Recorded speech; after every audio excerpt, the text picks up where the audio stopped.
Hello and welcome to Banking Frontiers Live. And this is one of our most favorite programs where we interact with the fintech leaders of the world.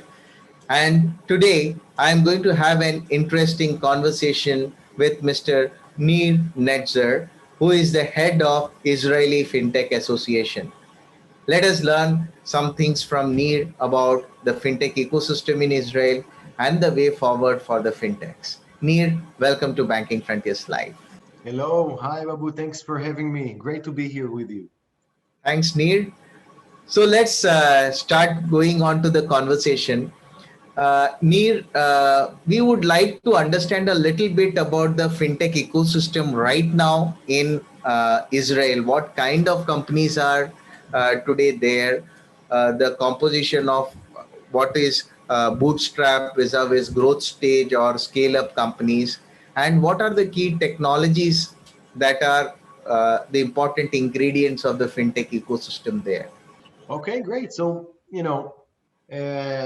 I'll start by saying that Israel is a very attractive ecosystem in terms of fintech in the very broad term of the word. Although we have experts in deep technology, AI, machine learning, blockchain-based solutions, we also have our expertise in all fintech fields as much as it comes to payments, to lending, to insurtech, to capital market solutions and trading platforms. And needless to say, also AI-based trading mechanisms, AI-based underwriting mechanisms and credit scoring. So, Israel is really the frontier in both front-end fintech solutions and back-end fintech solutions. So, just to give you an example, Israel is very familiar with the fintechs from all kinds, but Israel is not a capital market at all. Actually, 73% of Israeli investments are coming from foreign investors. So that's interesting to understand. Israel is a tech market, but not a capital market. Actually, Israel was ranked second in the world for investments per capita. So if first in the world is the UK and the third is the US market, by the way, the fourth is the Singaporean market. Israel is a very good company, second in the world for investments per capita. Actually, in Israel, we have more than $5 billion invested in Israeli fintech since 2017. So we're tracking a lot of capital to invest in fintech companies. So this is for your questions. Currently, we have more than 900 fintech startups working in the Israeli ecosystem. And the main fields of operation, I would say, that cybersecurity, you mentioned that Israel, of course, is a cybersecurity powerhouse when we manufacture and distribute and export different cybersecurity solutions to the world.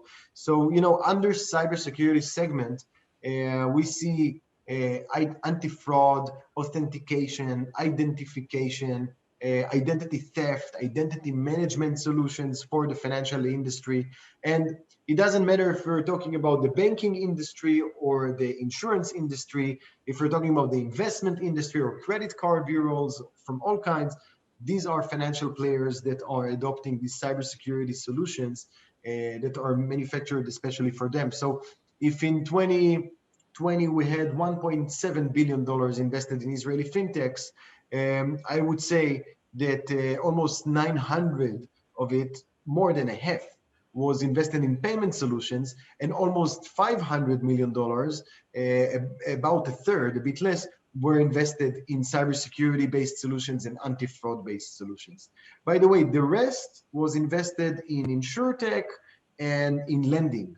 So the most, I would say, prominent fintech sub-vertical working in Israel are undoubtedly payments, cybersecurity and anti-fraud, insurtech, lending, and also capital markets and trading platforms. These are the main verticals, the main subsegments of fintech.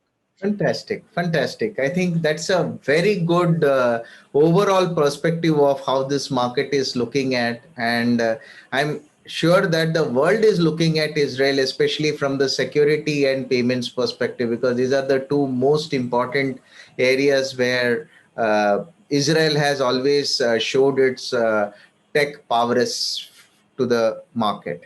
Excellent. I agree. I So agree. let us just go to the next question now. From the investor's perspective, you spoke about billions of dollars being invested into the Israeli market.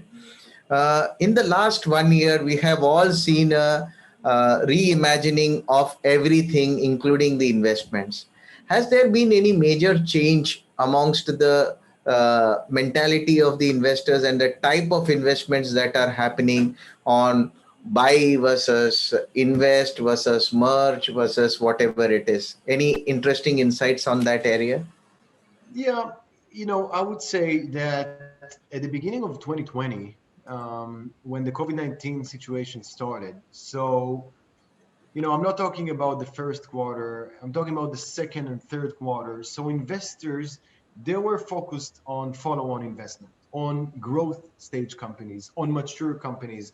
Basically, they were focused on investing in their existing portfolios and not in new companies. So the investments were shifted in Q2 and Q3 2020 to mature companies. And we saw M&As, and we saw some very interesting acquisitions back in this period, and also of non-fintech related companies such as Mellanox by NVIDIA and others. And we saw that the market was booming out of different opportunities that came along. But later on, Q4 2020 and nowadays Q1 2021, we see that also now the capital is looking for fresh ideas, new solutions. Investors are starting again to look at younger companies, early stage, pre-seed, A-round companies, so on and so forth. So I think that, yeah, the COVID-19 had an influence and had a very negative effect on early stage startups that they got no traction and they had no ability to raise funds up until 6 months ago. So we saw valuation drops in the market. We saw different opportunities created out of it to invest in early stage startups in discounted prices and discounted valuations. But nowadays we see the trend that is coming back again. Investors are again looking for fresh ideas, fresh solutions, and young entrepreneurs to invest in. So what are the typical markets where the Israeli firms focus their directions on, or focus their sales activities or customer acquisition activities on? Yeah. I would say the European market probably. We see Eastern Europe and Western Europe as a very dominant target markets for Israeli companies. But of course, we can disregard the US market. The US market still is, I think, the most favorite target market for Israeli companies, for Israeli fintechs, even though there is very crowded competition there and a lot of fintech solutions and startups that are manufactured in the local market. Still, we see that different fintechs are targeting the US market. Aside Latin America, which is also an interesting region for Israeli companies to get involved with. The Brazilian market is a very attractive market for Israeli companies. Also, some markets in Africa, South Africa is a very interesting, and Australia is a very interesting market for Israeli companies. And of course, not to mention Asia, the Indian market is a very interesting market for Israeli companies. We see Israeli fintech companies targeting different markets, depends on their solution, depends on how crowded the space of the target market is with similar solutions. So it's very much dependent on the nature of the market, on the number of competitors offering different solutions. But yes, we see that Israel has much to contribute to different markets on different levels. Fantastic. Just coming back to my next thought, there are a lot of these interesting technologies which are coming up now. On one side, you have been seeing a lot about blockchain happening. On the other side, about digital currency, AR, VR taking a lot of precedence. Which, according to you, are some of the technologies that are going to run the fintech sector and the BFSI sector in the next few years to come? So the banking industry, we can talk about the payments and lending industry, of course, the cryptocurrencies, digital wallets, digital banking. These are phenomena that are here to stay. They're not trends that we will forget about them in a few years. They are here to stay, including cryptocurrencies. In the insurance industry, from the other hand, I think that we will see new policies that are issued. For example, animal insurance. For example, UBI, user-based insurance for driving your car. So you pay for as much as you drove, and you don't pay a fixed payment or a monthly fee, which is the same each month, depends. So this is just an example, but obviously this is an area that's also going to enjoy a great innovation, and we see already some companies that are starting to work on this. So, there is a lot to innovate in all these areas. Now, as an fintech association, you are working with fintechs locally and globally.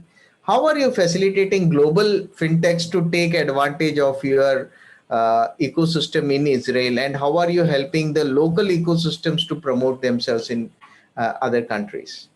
So, the big conglomerates, we help them to get involved with the newcomers, with the new companies.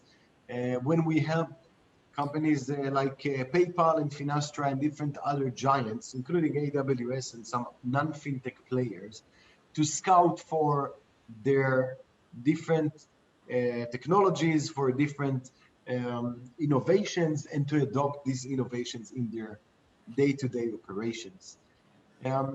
Talking about different ecosystems around the globe, so we're in touch with more than 40 fintech ecosystems around the globe, and we help them to get to know the innovations that are sprouting from Israel. We have an open channel of communication. We maintain this communication open, and we talk about and brainstorm about different solutions that the world needs.